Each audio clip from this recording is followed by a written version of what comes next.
Hello, hello, and welcome to Musing Heavy, the website devoted to alternative reflections on hard rock and heavy metal.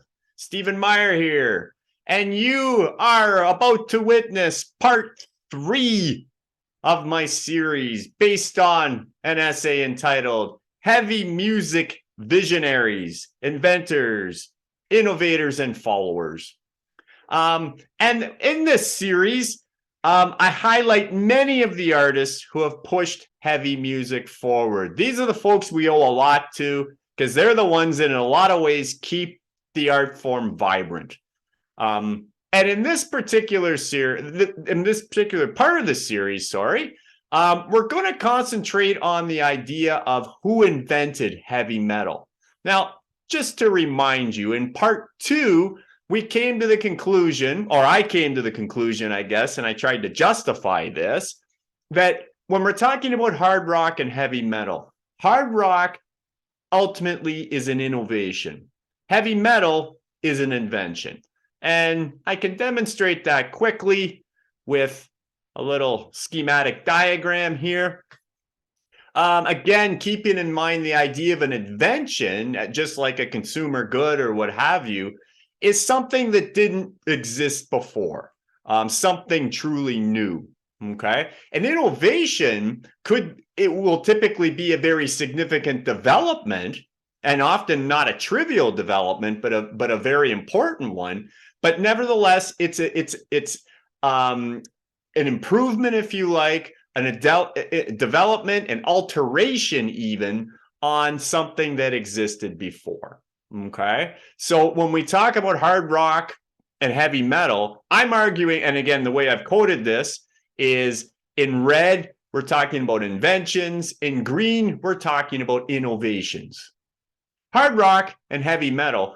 Hard rock, I'm arguing, is an outgrowth of rock and roll, which was an invention because it was different enough from rhythm and blues that came before it, or just blues even, right? Then from rock and roll, we get an innovation of rock, and then we get yet another significant innovation on rock, i.e. hard rock. Also coming out of rock, I would argue, is prog rock, but this is the one form of rock that I think is different enough, distinct enough, that it really should be called its own invention. More on prog rock in part 6 of this series, where I'll talk about it a lot. But then we've got heavy metal. Heavy metal, sure, I think it's fair to say, was an outgrowth of rock and probably hard rock as well. But heavy metal, as I argued in part 2, is very distinct from hard rock, in spite of the fact that a lot of people get the two art forms mixed up, but that it's very distinct and should be called its own invention. Okay? All right, which brings us to part 3, which we'll start directly, right? So should we worry about who invented heavy metal? Okay, so for starters, is it really just about Black Sabbath? Okay, now it makes sense. If something has been invented, it's reasonable that we would want to identify the inventor. Okay, I guess, that's just something that naturally follows, I suppose. Unfortunately, though, for those who want simple answers, such declarations are inevitably slippery when it comes to music, saying compared to studying tangible product inventions such as cars and sugar-free sweeteners, which are the quick comparisons I used in part 1 to sort of kick off this series. But in spite of the inherent subjectivity, or perhaps because of it, the question of who invented heavy metal is a favorite subject of discourse, particularly amongst those who enjoy pondering the more academic aspects of music, which, of course, I'm one of those folks. Okay, well, here's another one, and he's definitely, I would say, I don't think it's going too far to say he is one of my heroes. When it comes to reviewing all things heavy and assembling song-by-song analyses of a given band's discography, I consider Canadian author Martin Popoff to be the standard in terms of quality and quantity. Although not emphasized quite as often, Popoff is also compelling when it comes to tackling the more theoretical sides of music analysis. So for instance, I have yet to read a more comprehensive analysis of heavy metal's origins than the one that Martin Popoff presents in his book entitled Who Invented Heavy Metal? Right? But I gotta say, I humbly disagree with his conclusion that Black Sabbath invented heavy metal via their debut album released in early 1970.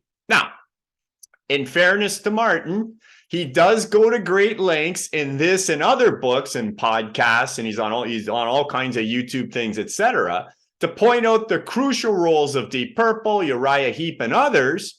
But his overriding decision is simple and direct.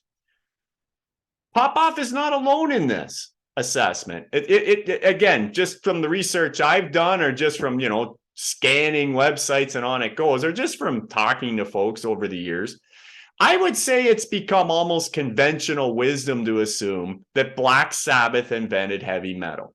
And some folks will go even a little further than that and distill it down to one individual, Sabbath guitarist Tony Iommi. All right. Again, I've got issues with that, and that's what I'm going to explain throughout the rest of this part. But again, if you've never checked out Martin Popoff, I haven't counted them, but I think I've got over 60 of his books. So again, to say that that I'm very impressed by this writer would be an understatement. Check out his books or his podcast. He does a lot of YouTube work with Pete Pardo from the Sea of Tranquility, another guy that's really, really worth your time to check out if you're interested in these types of things. So anyway, moving along. But like I say, in this particular instance, I don't agree with Martin. There's lots of times I don't agree with Martin, but that doesn't, but he's still a fascinating writer either way. That's what makes this stuff so fun. If we always agreed, well, what good would that be, really? Okay. So what I'm saying when it comes to who invented heavy metal, in a nutshell, what I'll be arguing is there's lots of co-inventors. Really, and again, I know some people like a much more discrete answer than that, but really, I'm going to get more specific here, but there's lots of co-inventors. So although I'm not unsympathetic to the view, that Black Sabbath invented heavy metal, and what I mean by that is I understand why people would say that, even if I don't agree with it.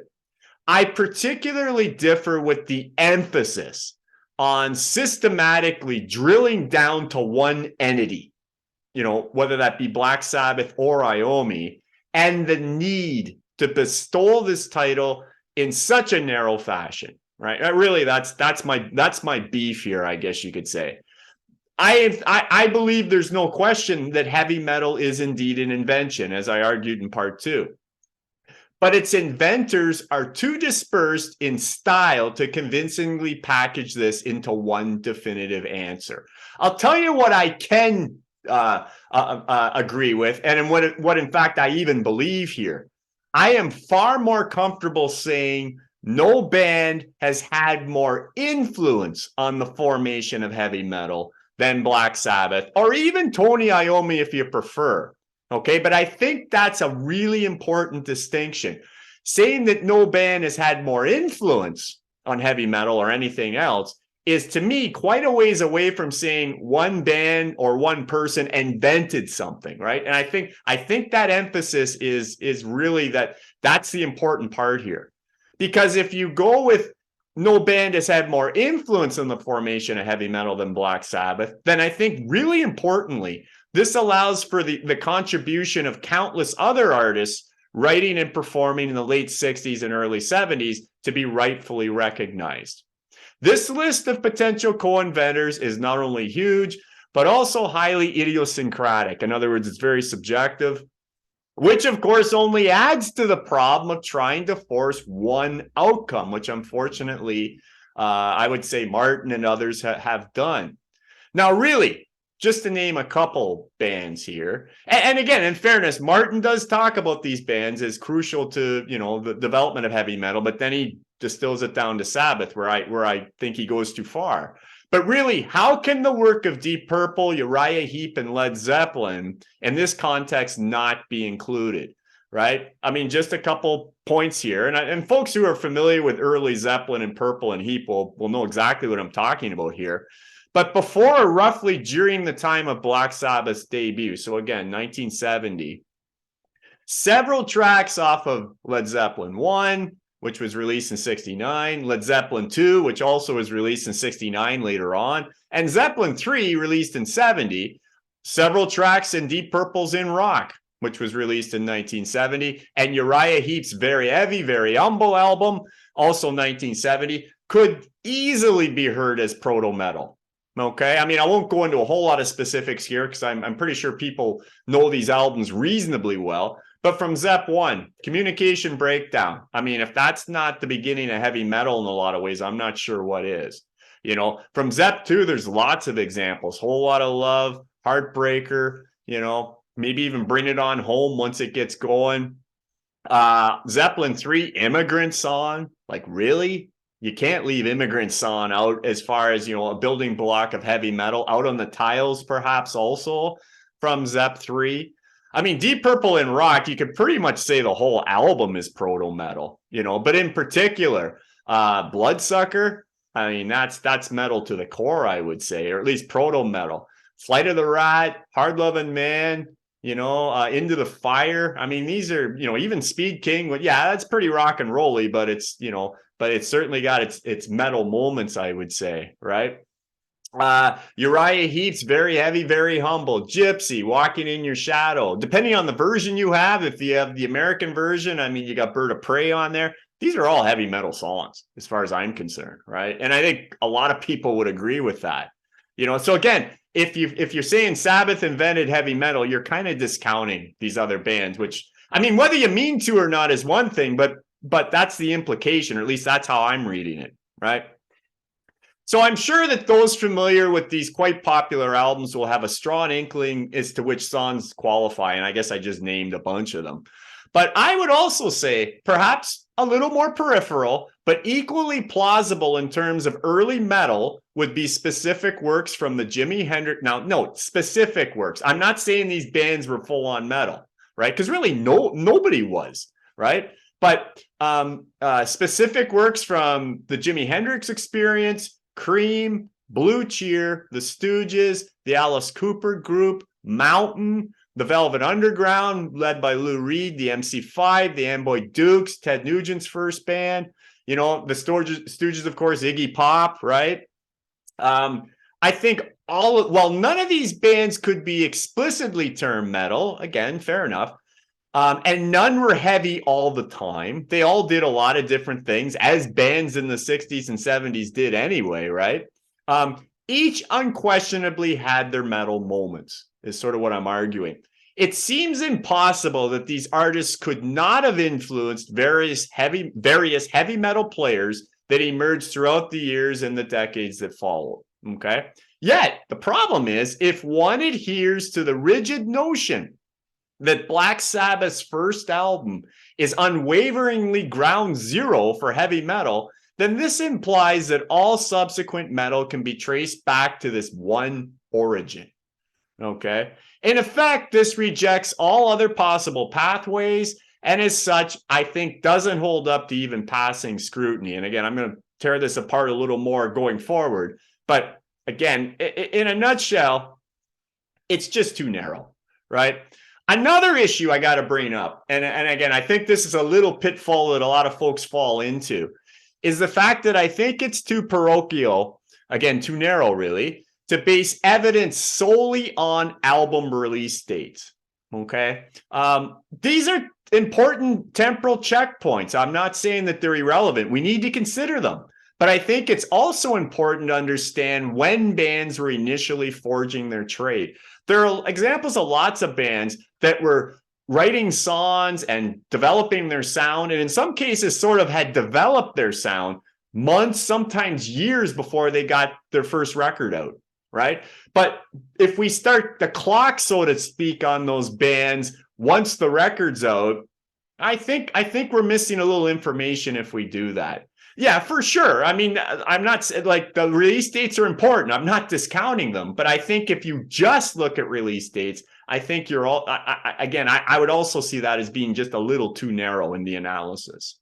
Okay, so with these concerns in mind, one could argue that various members of Judas Priest, for example, were as much contemporaries of Black Sabbath as an offspring, right? Which is what most people would be implying if Black Sabbath invented heavy metal, so to speak, and were undoubtedly influenced by other artists as well.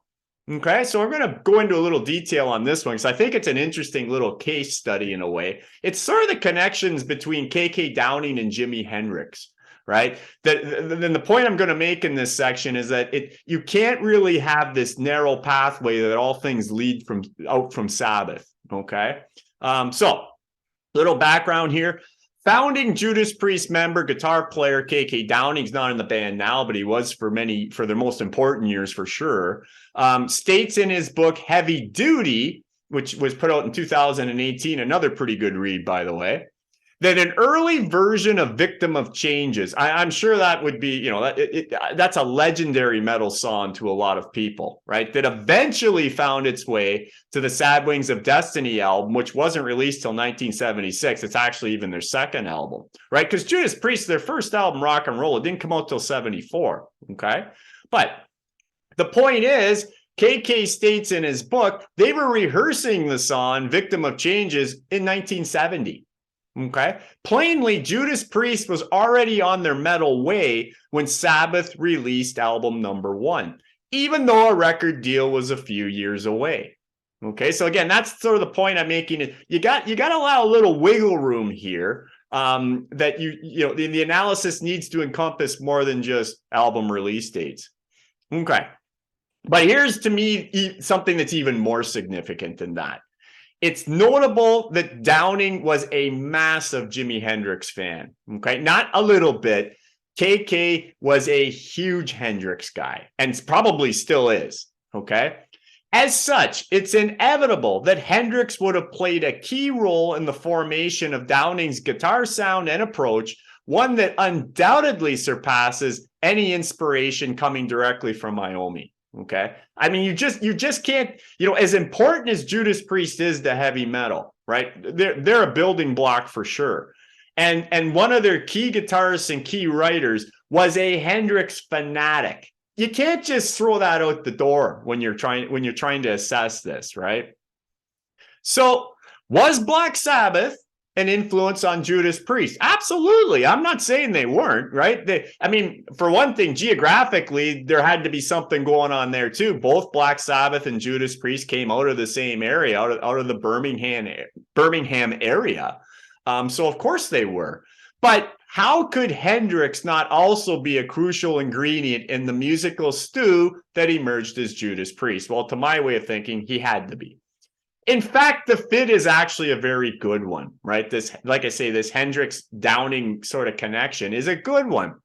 And I think this was probably evident to anyone who's familiar with KK's guitar solos, his fills and riffs, especially on those early Judas Priest albums, right? Say the first 4 or 5 or even 6 maybe.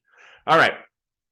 Now, here's the thing with Jimi Hendrix. Jimi Hendrix was active in a recording way from 1967 to 1970. So Jimi Hendrix, with the experience or otherwise, whether it be Band of Gypsies or the couple other configurations he was part of, didn't really matter. It was really about Jimi Hendrix to a large extent, right? But Jimi Hendrix released a number of songs that had many hallmarks of what was to become known as heavy metal. Purple Haze. I mean, if that's not considered a building block of heavy metal, well, then I guess I'm really confused, because that riff rock approach of Purple Haze is a blueprint that metal guitarists use kind of forever, right? I Don't Live Today. Also, I think that is proto metal right to the core. Manic Depression. I mean, another thing to point out too. I mean, I talk about the characteristics of heavy metal again a lot more in part 2, so you might want to check that out. And how it differs from hard rock, by the way. But one of the key things about heavy metal is it tends to be pretty negative. Well, again, think of the subject matter in Purple Haze, I Don't Live Today, Manic Depression, right? Voodoo Child Slight Return, I would argue too that that's a metal song, right? In From the Storm, power chords, metal all the way as far as I'm concerned. Possibly, again, maybe a little gray area with these, but I hear them as at least edging up to metal if they're not already there. Songs like Spanish Castle Magic, If Six Was Nine, and even possibly Machine Gun, right? And there would be others too that I think it would be reasonable choices to say, all right, if these aren't full on metal, they're certainly in that orbit, right? These songs are riff-based, largely downtrodden lyrically, completely overdriven with otherworldly, again, for the 1960s, guitar tones, replete with truly ripping solos. Like, this is all metal stuff, right? Especially live, I mean, in which Hendrix often turned into a virtual metal storm of sound. And I'm not exaggerating. A lot of Jimi Hendrix fans, of course, will know that the Hendrix family, often in conjunction with old-time producer Eddie Kramer, have re-released a lot of Jimi's and cleaned up, actually, a lot of Jimi's concerts. And there's a whole bunch of them that are available now. And I'm a Hendrix guy, so I got quite a few of them. And I'm often amazed at just how heavy and how metalish Hendrix was, especially live. And even by today's standards, what he could do with the guitar was like mind-blowing. Still today, like, this guy was a visionary of visionaries, really, right? But anyway, my point is, and again, yes, I'm not saying Jimi was heavy metal and that he did it all the time, but when he wanted to play that way, this guy was, you know, he was a blueprint for heavy metal. He was a blueprint for a lot of stuff too. Okay. All right. So, I got to say this too. By the way, I think it would be completely inconsistent to say that Jimi Hendrix could not be a co-inventor of heavy metal because he wasn't metal enough, or because he wasn't metal all the time, as I was saying, right? I don't think that flies. Or if you're going to say that, well, then your Black Sabbath argument kind of doesn't work either, because as I discussed again, a lot more in part 2, but there are significant portions of the Black Sabbath catalog, including several blues-based sections on the first album, that clearly were not exclusively metal. Sabbath did a lot of stuff beyond metal. Yeah, they did metal and they did it really well, but they did some hard rock, they did some folky, fluffy stuff. I mean, as I talked about in part 2, and even that first album that people want to say is ground zero, well, I hear most of part 2 of Black Sabbath #1 is basically blues. Right, I don't hear that as heavy metal. Yeah, most of the stuff on the first side, I think, you know, the song Black Sabbath for sure, probably NIB, the Wizard, probably the Wizard too, right? But most of that side 2, that's blues as far as I'm concerned. Heavy blues. But anyway, so you get my point there, right? So you can't kind of have it both ways. If Hendrix isn't metal because he didn't do it all the time, well, then kind of Sabbath isn't either, right? So again.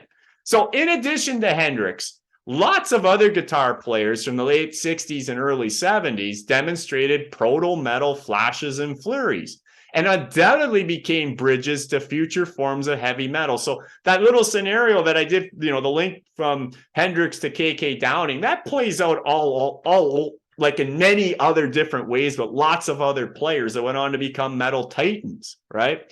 I mean, how can you not mention Ritchie Blackmore when you're talking about the building blocks of heavy metal? I mean, Deep Purple's guitarist, later Rainbow, and on it goes. But most significant would be his work with Deep Purple because of the time frame, right? I mean, come on. This guy, this is the riff master in so many ways, right? And heavy metal is built on riffs. Mick Box from Uriah Heep. Again, I like, you know, you have to include Mick. Eric Clapton, from the Cream era especially, again, certainly bluesier, but when they wanted to play heavy in the late 60s, I mean, they were edging right up towards metal if they weren't there. Jimmy Page from Zeppelin, of course, Jimmy Page. It is important to the invention. Like, these are all co-inventors as far as I'm concerned of heavy metal. Jeff Beck, yeah, Jeff Beck's always been a little more jazz rock fusion. But if you check out some of the things he did on his earliest albums, things off of, say, Truth or Beck-Ola, I mean, there is some, you know, early beginnings of heavy metal going on in the late 60s there too, what Jeff Beck was doing. Peter Green, who was the original lead guitarist, or one of the original lead guitarists in Fleetwood Mac. Actually, just so people don't get confused here, the version of Fleetwood Mac with Peter Green was way different than the one that became super popular with like Stevie Nicks, etc. I don't care about that at all. But the Peter Green stuff, awesome, right? And yeah, they were blues, but every once in a while they got pretty metal-ish. The Green Manalishi with the two-pronged crown has become a Judas Priest classic. Peter Green wrote that song. Okay, so again, that's what I'm saying. You can't discount all these people. Rory Gallagher, one of my all-time heroes, a blues-based Irish guitar player, but same deal, whether it be with Taste or with Rory's solo stuff. When Rory wanted to be heavy, this guy could be really, really heavy. Randy Bachman, for the Guess Who and later BTO. Hey, BTO was pretty darn heavy when they wanted to be. And again, metalish, absolutely they were metalish. Early BTO was heavy, right? And usually had to dig beyond the hits. But you go to the albums and, hey, they were playing metal, right? So, long story short, getting longer, I guess. Same Black Sabbath and or Tony Iommi invented heavy metal, full stop, eliminates contributions from these and other players, which I think is misleading. Okay, so indeed, Black Sabbath did not have a monopoly on heaviness in the early 70s. I could elaborate on the musical heft of a number of early bands, but I really got to talk about Budgie here for a second or two. Right. So there's lots of bands I could, I'd mentioned quite a few, and there's others I could really drill down on, but I got to talk to you about Budgie here for a second. So much like Judas Priest, Budgie's trajectory occurs largely parallel to other foundational heavy bands and should not be viewed as some type of vertical outgrowth from a Sabbath origin, which again, those who believe Sabbath invented heavy metal are kind of implying. Budgie is a UK-based group, a Welsh group, I believe. They released their first album in 1971, but they were rehearsing material for this and future albums in as early as 1969, okay? So it's noteworthy that Budgie was forming their sound prior to Sabbath's debut album of 1970. Okay, it's also crucial to understand that Budgie's early work was, by any reasonable measure, as heavy as Black Sabbath. I know what I just said, okay? I know that Sabbath is, in a lot of ways, is the heaviest of the heavy. But I'm telling you, when Budgie wanted to be heavy, which was actually, reasonably often, no one was heavier, right? They didn't probably do it quite as consistently as Black Sabbath, but when Budgie was heavy on those first, say, 4 or 5 albums, those songs that were heavy, they were as heavy metal you're going to ever find for the early 70s, which it even includes Sabbath at their nastiest, right? So, and I really believe that. I've listened to both these bands forever. It's like their songs are drilled into my head. But Budgie, there are, I'm going to say, about a dozen songs by Budgie that are as heavy as anybody has ever done, like it's in the context of the early 70s. Okay. So if you've never checked it out, you need to. Okay. Hey, it's telling that when the ever popular Metallica was at their most metal, which for most people would have been during the 1980s, during their first 3 albums, say, around that time, in that era, they covered 2 early Budgie songs, right? The Bread Fan and Crash Course in Brain Surgery. So this only reinforces just how heavy some of Budgie's tunes are, right? Now, of course, don't misunderstand me here. I'm not arguing that it is Budgie that should be rightfully considered ground zero for heavy metal. No, I'm not saying that at all. That would be just as overtly narrow as the Sabbath theory, but frankly, not any worse, right? Because again, I would argue Budgie was darn heavy, right? So as much as I would like to crown Black Sabbath with any title, after all, this is my favorite band, or at least they're tied for my top 3. That never changes. Probably Sabbath, Purple, and Rush. But if you really push me, I'd probably say Sabbath's my favorite band. So I'm sure not trying to take anything away from the mighty Black Sabbath, right? But this idea of soul holder status as the creator of heavy metal just doesn't make sense. upon closer inspection. Okay, I'm going to say a couple words about hard rock to finish this off, but just before I do that, let me try to just bring this home with a little diagram, right? So here's where, again, I'm going to summarize just for 2 seconds here. Here's sort of how I see the invention of heavy metal versus how others see it. Okay. So this is the one I agree with. This is what I think actually happened, and or is maybe still happening in terms of lasting influence and all that. So I'm calling it the co-inventors versus the one-path scenarios. So in the co-inventors scenarios, that we had many inventors of heavy metal, which is what I'm arguing, right? We got a whole bunch of co-inventors. Now, if you want to say Black Sabbath had the most influence, I'm cool with that. And, they probably did. If you somehow could find a way to rank this, which I don't think it's really possible. So go ahead and give Black Sabbath the big square. Okay. I'm cool with that. Right. So Black Sabbath, the big kahuna as far as the inventors of heavy metal. But the issue I have is they sure weren't alone. You got to include Led Zeppelin. You got to include Deep Purple. You got to put Uriah Heep in there. And I would also say Budgie and Judas Priest deserve to be on this side of the ledger. They're not the influenced innovators over here. They're part of the co-inventors because it took them a couple years to get their albums out, but they're already forging their heavy sounds even before Sabbath put the first album out. So I think they belong here. And there's lots of others you can include. And then I've also put maybe a little in the background, but I think still really, really important. I think these are still co-inventors. All right. But would be Jimi Hendrix, Mountain. I mean, come on, Leslie West on the American side. I mean, come on, you cannot exclude Mountain from as a co-inventor for heavy metal. Cream, I've talked about the MC5 again. Yeah, a lot of people talk about the importance of the MC5 to what became sort of punk. But I think if especially that first album, Kick Out the Jams, that sounds as much metal as punk to me. But then again, as I argue in part 2, I don't think there's a huge difference between, what a lot of the punkers were doing and say what a lot of the hard rockers were doing in a lot of ways also. But I think the MC5 are also pretty metalish, especially on the first album. After that, maybe not so much. Blue Cheer, too. I mean, Blue Cheer, there's no question Blue Cheer was an influence on a lot of future metal bands. Etc. I mean, I could name lots of others. And then the ones that came after were influenced by the co-inventors. I've listed just a few here, but there's thousands, right? Tens of thousands maybe, but Iron Maiden, Metallica, Slayer, Saxon, Rush, etc., etc., etc., right? So again, none of these bands, if you can picture it, were influenced by one band, right? I'm sure Black Sabbath was an influence on all of these bands. Maybe not even Rush, to be honest with you, but I'm sure they were to a point. But all these other, like Rush, for instance, well, Zeppelin and Cream were influences beyond a doubt, right? I mean, Iron Maiden, there's no way that Zeppelin wasn't an influence on Iron Maiden, right?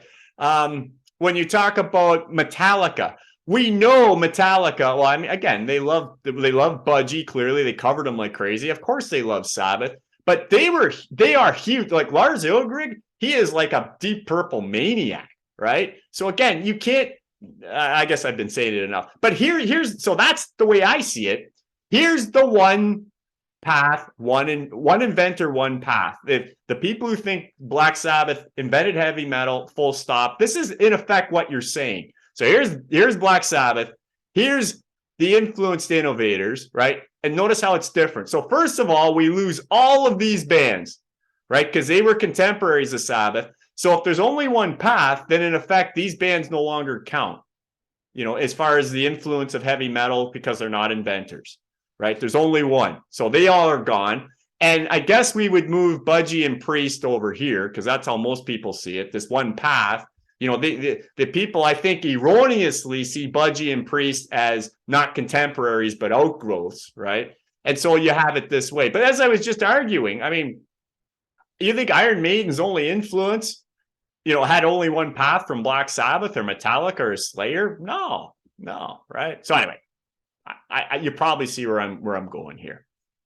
Now, whether you agree or not, hey, that's cool. You might totally disagree with me and say, no, Black Sabbath is, well, anyway, that's cool. Definitely don't have to agree with me, but that's sort of my argument. Okay, just to wrap this part 3 up, what about hard rock? Okay, there's a couple little interesting observations to make here just in the last couple minutes. Incidentally, the reason there is virtually no discussion on who invented hard rock is probably because it's not an invention, right? It's an innovation, as I've discussed above, and also how I discussed a lot more in part 2. Okay, well, actually, I find that quite illuminating. While I'm sure few, if any, have framed this discussion as an invention versus innovation sort of thing, I'm probably fairly unique there. But I think the wisdom of the masses came to this conclusion in intuitive and unspoken terms anyway, right? In other words, with hard rock, there was never anything to invent. It is merely a continuation of what came before, okay? In essence, this innovation has no neat takeoff point and certainly no clearly defined entity or entities, right? Interestingly, no one seems particularly bothered by this. I never hear that. That's not a discussion. Nobody worries about, well, who invented hard rock and where did it start? Everybody just sort of implicitly accepts that it was an extension of what went before. Again, I find that interesting because apparently people react to inventions in a different way in comparison to innovations. Does the inventor have to be plainly identified for an invention to actually occur, right? Well, perhaps for legal reasons, yes. When we're assigned, well, when legal companies or whatever are assigning trademarks and patents, this is probably necessary. In fact, I'm sure it is necessary to identify the inventors, but not in the world of evolving art forms. In contrast to the hard rock situation, heavy metal was an invention with likely beginnings in the late 60s and early 70s. Okay, that I think is that I'm okay with being very narrow and very direct because I think the evidence is strong there. Yet other aspects of metal's origins remain more elusive. Its roster of inventors is undoubtedly numerous, subject to opinion, and destined to stay obscurely defined, right? I think that's about as good as it gets as far as conclusions are concerned. All right. So hopefully that stimulates the discussion on this in my own modest little way. And maybe you agree with me. Maybe you think I'm all wet on this or somewhere in between. So that's totally cool, wherever that goes. But that concludes part 3. Join me for part 4, where I sort of dig in further into sort of the metal tree. And we look at metal subgenres. And I argue that the invention of heavy metal really happens once, right? It happens in the 60s and 70s. All these branches off of the original framework of heavy metal, thrash metal, death metal, doom metal, etc., were innovations on the original blueprint. So I'll tell you why I think that in part 4. In the meantime, all the best to you and stay heavy.